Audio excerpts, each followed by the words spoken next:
ನಮಸ್ಕಾರ ಸ್ನೇಹಿತರೆ, ನಾನು ಇವತ್ತಿನ ತರಗತಿಯಲ್ಲಿ ಶಿಕ್ಷಕರ ನೇಮಕಾತಿ ಸಂಬಂಧಪಟ್ಟಿರ್ತಕ್ಕಂಥ HSTR ಎಕ್ಸಾಮ್ ಏನ್ ಪ್ರೌಢಶಾಲಾ ಶಿಕ್ಷಕರ ನೇಮಕಾತಿ ಅಂತೀವಲ್ಲ ಅದಕ್ಕೆ ಸಂಬಂಧಪಟ್ಟಿರ್ತಕ್ಕಂಥದ್ದು ಮೇನ್ ಕ್ವಾಲಿಫಿಕೇಶನ್ ಏನೋದ್ರ ಬಗ್ಗೆ ಹೇಳ್ತಾ ಹೋಗ್ತೀನಿ. ಯಾಕಪ್ಪ ಅಂದ್ರೆ ನಾನು ಹಿಂದಿನ ತರಗತಿಯಲ್ಲಿ ಹೇಳ್ತಾನೆ ಹೋಗಿದ್ದೀನಿ ಈ ಕ್ವಾಲಿಫಿಕೇಶನ್ ಬಗ್ಗೆ. ಮತ್ತೆ ಕೆಲವೊಂದು ಸ್ನೇಹಿತರು ಮತ್ತು ಪದೇ ಪದೇ ಕೇಳ್ತಿದ್ರೆ ಇದಕ್ಕೆ PG ಬೇಕಾ, ಇದಕ್ಕೆ TET ಬೇಕಾ, ಇದಕ್ಕೆ ಮತ್ತೆ ಮಾಸ್ಟರ್ ಡಿಗ್ರಿ ಮತ್ತೆ ಏನಾದ್ರು PhD ಮಾಡಬೇಕು ಅನ್ನೋದ್ರ ಬಗ್ಗೆ ಮತ್ತೆ ಅವರು ರಿಪೀಟ್ ಆಗಿರ್ತಕ್ಕಂಥ ಕೇಳ್ತಿದ್ರೆ. ಸೊ ಮತ್ತೆ ನಾನು ಇದ್ರ ಬಗ್ಗೆ ಕ್ವಾಲಿಫಿಕೇಶನ್ ಏನು, ನಾವು ಎಕ್ಸಾಮ್ ಬರೀಬೇಕಾದ್ರೆ ಪ್ರೌಢಶಾಲಾ ಶಿಕ್ಷಕರ ನಾವು ಪರೀಕ್ಷೆ ಬರೀಬೇಕಾದ್ರೆ ನಾವು ಯಾವ ರೀತಿಯಾಗಿರ್ತಕ್ಕಂಥ ಕ್ವಾಲಿಫಿಕೇಶನ್ ಇರಬೇಕು ಅನ್ನೋದ್ರ ಬಗ್ಗೆ ಹೇಳ್ತಾ ಹೋಗ್ತೀನಿ.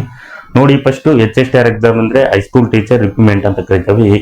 ಪ್ರೌಢಶಾಲಾ ಶಿಕ್ಷಕರ ನೇಮಕಾತಿ ಇದು 9 ಮತ್ತು 10ನೇ ತರಗತಿಗೆ ಸಂಬಂಧಪಟ್ಟಿರ್ತಕ್ಕಂಥ ಕ್ಲಾಸಸ್ಗಳಿಗೆ ಬೋಧನೆ ಮಾಡುವ ಆಗಿರ್ತಕ್ಕಂಥ ಇದು ಟೀಚರ್ಸ್ ಏನು ಕಾಯಂ ಶಿಕ್ಷಕರ ನೇಮಕಾತಿಯಲ್ಲಿ ಇರ್ತಕ್ಕಂಥ ಇವು ಏನಪ್ಪಾ ಅಂದ್ರೆ ಗೌರ್ಮೆಂಟ್ ಪೋಸ್ಟ್ಗಳು ಅಂತ ಹೇಳ್ಬೋದು. HSTR ಎಕ್ಸಾಮ್ ಇವು ಏನಪ್ಪಾ ಅಂದ್ರೆ ಈಗ ನೋಟಿಫಿಕೇಶನ್ ಸುಮಾರು 5,000 ಆಗಿರ್ತಕ್ಕಂಥ ಹುದ್ದೆಗಳೆಂಬ ಏನಪ್ಪಾ ಅಂದ್ರೆ ಇಲಾಖೆವಾರು ಮಾಹಿತಿ ಇದೆ. ಅದಕ್ಕೆ ಸಂಬಂಧಪಟ್ಟಿರ್ತಕ್ಕಂಥದ್ದು HSTR ಎಕ್ಸಾಮ್ ನಾವು ಬರೀಬೇಕು ಅನ್ನೋದಾದ್ರೆ ಸೊ TET ಪಾಸ್ ಆಗ್ಬೇಕು ಅನ್ನೋದ್ರ ಬಗ್ಗೆ ನಾನು ಹೇಳ್ತೀನಿ. ಇದಕ್ಕೆ ಯಾವುದೇ ರೀತಿಯಾಗಿರ್ತಕ್ಕಂಥ TET ಇಲ್ಲ. ಸುಪ್ರೀಂ ಕೋರ್ಟ್ ಆದೇಶದಂತೆ 1 ಏನು 8ನೇ ತರಗತಿ ಹೊರಗಿನ ಶಾಲಾ ಶಿಕ್ಷಕರಿಗೆ ಸಂಬಂಧಪಟ್ಟಿರ್ತಕ್ಕಂಥದ್ದಷ್ಟೇ. ಆದ್ರೆ 9, 10ಗೆ NCT ಆಗಿರ್ಬೋದು ಮತ್ತು RTA ಕಾಯ್ದೆ ಏನ್ 2011 ಒಳಗೆ ಏನು ಮತ್ತು 9 ಒಳಗೆ ಏನ್ ನೇಮಕೊಂಡಿದ್ರು ಸೊ ಅವರು ಫಸ್ಟ್ ಇನ್ ಸರ್ವಿಸ್ ಇದ್ದವರು ಕೂಡ ಈಗ 8ನೇ ತರಗತಿ ಏನ್ ಕೆಳಗೆ ಇರ್ತಕ್ಕಂಥ ಎಲ್ಲಾ ಶಿಕ್ಷಕರು ಅವರಷ್ಟು TET ಪಾಸ್ ಆಗ್ಲೇಬೇಕು ಅನ್ನೋ ಒಂದು ಏನಪ್ಪಾ ಅಂದ್ರೆ ಆದೇಶವನ್ನು ಕೊಟ್ಟಿದೆ. ಆದ್ರೆ 9, 10ನೇ ತರಗತಿ ಸಂಬಂಧಪಟ್ಟಿರ್ತಕ್ಕಂಥ ಹೈಸ್ಕೂಲ್ಗೆ ಯಾವುದೇ ರೀತಿಯಾಗಿರ್ತಕ್ಕಂಥ ಅವರು ನಿಯಮಗಳು ತಂದಿಲ್ಲ ಅಂತ ನಾನು ಹೇಳ್ಬೋದು. ನೆಕ್ಸ್ಟ್ ಬರೋದಾದ್ರೆ ಈ HSTR ಎಕ್ಸಾಮ್ ಇದು PG ಬೇಕೇನ್ರಿ ಅನ್ನೋದ್ರ ಬಗ್ಗೆ ಕೇಳಿದ್ರು. ಸೊ ನೋಡ್ಬೋದು, PG ಅಂದ್ರೆ ಪೋಸ್ಟ್ ಗ್ರಾಜುಯೇಟ್ ಅಂತ ನಾವು ಕರಿತೀವಿ. ಇದಕ್ಕೆ ಯಾವುದೇ ರೀತಿಯಾಗಿರ್ತಕ್ಕಂಥ PG ಇಲ್ಲ, PG ಅವಶ್ಯಕತೆ ಇಲ್ಲ ಅಂತ ನಾವು ಹೇಳ್ಬೋದು. ಯಾಕಂದ್ರೆ HSTR ಎಕ್ಸಾಮ್ ಬರೀಬೇಕಾದ್ರೆ ಓನ್ಲಿ B.Ed ಕಂಪ್ಲೀಟ್ ಆಗಿರ್ಬೇಕು. ಓಲ್ಡ್ C&R ರೂಲ್ಸ್ ಪ್ರಕಾರನೂ ಕೂಡ ಅದೇ ರೀತಿಯಾಗಿರ್ತಕ್ಕಂಥ ನೋಟಿಫಿಕೇಶನ್ ಆಗುತ್ತೆ ಮತ್ತೆ ಅದೇ C&R ರೂಲ್ಸ್ ಬರುತ್ತೆ ಅಂತ ನಾನು ಹೇಳ್ಬೋದು. ಯಾವುದೇ ರೀತಿ ನೀವು MA ಮಾಡಿರ್ಬೇಕು ಅಥವಾ MSc ಮಾಡಿರ್ಬೇಕು ಅನ್ನೋದ್ರ ಬಗ್ಗೆ ಯಾವುದೇ ರೀತಿಯಾಗಿರ್ತಕ್ಕಂಥ PG ಅವಶ್ಯಕತೆ ಇಲ್ಲ ಅಂತ ನಾವು ಹೇಳ್ಬೋದು. Next HSTR exam B.Ed only. ನೀವು HSTR ಎಕ್ಸಾಮ್ ಬರೀಬೇಕಾದ್ರೆ ನೀವು ಅಪ್ಲಿಕೇಶನ್ ಹಾಕೋ ಮುಂದೆ B.Ed 4 ಸೆಮ್ ಬರೆದು ನೀವು ಕಂಪ್ಲೀಟ್ ಆಗಿ ಕಾನ್ವಿಕೇಶನ್ ಲೆಟರ್ ಇರಬೇಕು. ಜೊತೆಗೆ ನೀವು B.Ed ಕಂಪ್ಲೀಟ್ ಮಾಡಿರ್ಬೇಕು ಅನ್ನೋ ಒಂದು ಏನು ನಿಮ್ಮ ಹತ್ರ ಒಂದು ಸರ್ಟಿಫಿಕೇಟ್ ಇರಬೇಕು ಅಂತ ನಾನು ಹೇಳ್ತೀನಿ. ಇದು ಪ್ರಮುಖವಾಗಿರ್ತಕ್ಕಂಥ HSTR ಎಕ್ಸಾಮ್ ಮೇನ್ ಬರೀಬೇಕಾಗಿರ್ತಕ್ಕಂಥದ್ದು. No PG no TET, only B.Ed complete ಆದವರು ಕೂಡ ಬರೀಬಹುದು.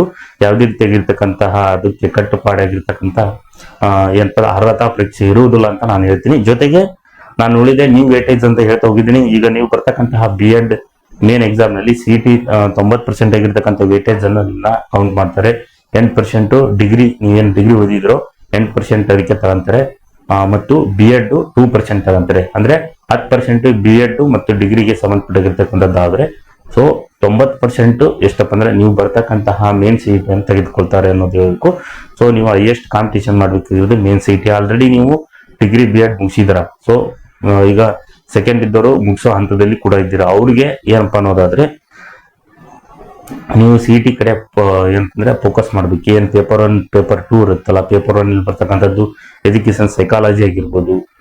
ನೆಕ್ಸ್ಟ್ ಬರೋದಾದ್ರೆ ಇಂಗ್ಲಿಷ್ ಸಬ್ಜೆಕ್ಟ್ ಇರುತ್ತೆ, ಕಂಪ್ಯೂಟರ್, ಮೆಂಟಲ್ ಅಬಿಲಿಟಿ, ಇಲ್ಲಿ ಸಂಬಂಧಪಟ್ಟಿರ್ತಕ್ಕ ಏನ್ ಸಬ್ಜೆಕ್ಟ್ಗಳಿದಾವೆ ಅಲ್ಲಿ ಸ್ಟ್ರಾಂಗ್ ಆಗಿ ಅಂತ ಹೇಳ್ತೀನಿ. ಪೇಪರ್ 2 ನಲ್ಲಿ ಬರುತ್ತೆ ನಿಮ್ಮ ವಿಷಯ ಸಬ್ಜೆಕ್ಟ್. ನೀವು ಯಾವ ಶಿಕ್ಷಕರಿಗೆ ಬರೀತಿರೋ ಸೋಷಿಯಲ್ ಸೈನ್ಸ್ ಆಗಿರ್ಬೋದು ಅಥವಾ ಸೈನ್ಸ್ ಆಗಿರ್ಬೋದು ಅದಕ್ಕೆ ಸಂಬಂಧಪಟ್ಟಿರ್ತಕ್ಕಂಥ ಇಂಗ್ಲಿಷ್ ಕನ್ನಡ ಸಂಬಂಧಪಟ್ಟಿರ್ತಕ್ಕಂಥ ಶಿಕ್ಷಕರಿಗೆ 100 ಮಾರ್ಕ್ಸ್ 80 ಇರುತ್ತೆ. ಅದರಲ್ಲಿ 80 ಮಾರ್ಕ್ಸ್ ನಿಮ್ಮ ಸಬ್ಜೆಕ್ಟ್ ಇದೆ, 20% ಮಾರ್ಕ್ಸ್ ಅದೇ ಇರುತ್ತೆ. ಬಟ್ ಪೆಡಗಾಜಿ ಸಂಬಂಧಪಟ್ಟಿರ್ತಕ್ಕಂಥದ್ದು ಕೇಳ್ತಾರೆ, ವಿಷಯವಾರು ಬೋಧನಾ ಶಾಸ್ತ್ರ ಸಂಬಂಧಪಟ್ಟಿರ್ತಕ್ಕಂಥದ್ದು ಇದೆಯಲ್ಲ ಅದಕ್ಕೆ. ಹಾಗಾಗಿ ನೀವು ಫಸ್ಟ್ ಸಿಲೆಬಸ್ ಅನ್ನು ಇಟ್ಕೊಂಡು ಪೇಪರ್ 1 ಪೇಪರ್ 2 ಯಾವ ರೀತಿಯಾಗಿರುತ್ತೆ ಅಂತ ಹೇಳ್ಬೋದು.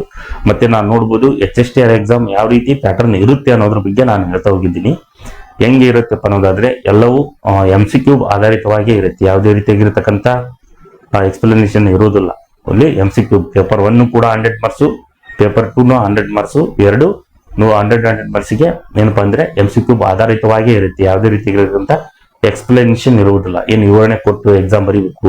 ಅದು ಯಾವ್ದಪ್ಪ ಅಂದ್ರೆ GPT ಎಕ್ಸಾಮ್ ಇದೆ, ಏನ್ ಪೋಸ್ಟ್ ಗ್ರಾಜುಯೇಟ್ ಟೀಚರ್ ಅಂತ ಕರಿತೀವಲ್ಲ ಅದಕ್ಕೆ ಏನಂತಂದ್ರೆ ಅಲ್ಲಿ ವಿವರಣೆ ಬರೋದಿದೆ, ಆದ್ರೆ HSTR ಎಕ್ಸಾಮ್ಗೆ ಇಲ್ಲ.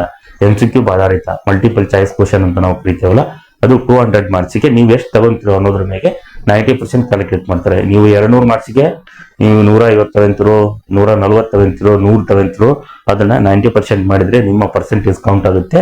ಡಿಗ್ರಿ BEd ಎಲ್ಲವನ್ನು ಮಾಡಿ 100 ಮಾರ್ಕ್ಸ್ಗೆ ಎಷ್ಟು ಅನ್ನೋದು ಕೊಟ್ಟು ಲಾಸ್ಟ್ ನಿಮ್ಮ ಕಾಸ್ಟ್ ವೈಸ್ ಮೆರಿಟ್ ಲಿಸ್ಟ್ ಅನ್ನು ಬಿಡ್ತಾರೆ.